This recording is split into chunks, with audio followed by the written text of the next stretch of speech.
আমাদের টিম আলহামদুলিল্লাহ যথেষ্ট পরিমাণ পরিশ্রম এবং মেহনত করেছে। শুধু টিম ক্যাপ্টেন না, ভাইস ক্যাপ্টেন না, প্রত্যেকটাই 11টা প্লেয়ার যতগুলা ছিল সবগুলা মেহনত করেছে। শুধু একজনের উপর ডিপেন্ড করলে খেলা হয় না। খেলতে গেলে 11 জনকেই খেলতে হয়। হয় ফিল্ডিং করতে হবে, তাহলে বোলিং করতে হবে, তাহলে ব্যাটিং করতে হবে। সবগুলাকেই মেহনত করেছে বলে আজ এই পর্যন্ত পৌঁছেছি।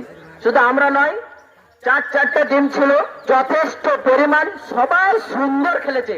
সব ক্যাপ্টেন যথেষ্ট পরিমাণ খেলেছে। যে ওয়ানার ছিল যথেষ্ট পরিমাণ তাদেরকে উৎসাহিত দিয়েছে। যতগুলা দর্শক ছিল সবগুলা আপন আপন টিমের দর্শক ছিল বটে, কিন্তু সবাই আনন্দিত হয়েছে এবং এনজয় করছে। যথেষ্ট পরিমাণ তারা তাদের এনজয় মুহূর্তগুলা কাটিয়েছে। আমি এটাই বলবো আমাদের টিম কোচ বা ওনারকে, আপনি যথেষ্ট পরিমাণ আমাদেরকে সাপোর্ট করেছেন এবং আগামীকাল এভাবে সাপোর্ট করে যাবেন এবং আমাদের পাশে এভাবেই থাকলে আমরা যথেষ্ট আলহামদুলিল্লাহ এভাবে আমাদের ম্যাচ চালিয়ে যাব এবং আলহামদুলিল্লাহ যথেষ্ট হয়েছে। আলহামদুলিল্লাহ। 1 মিনিট।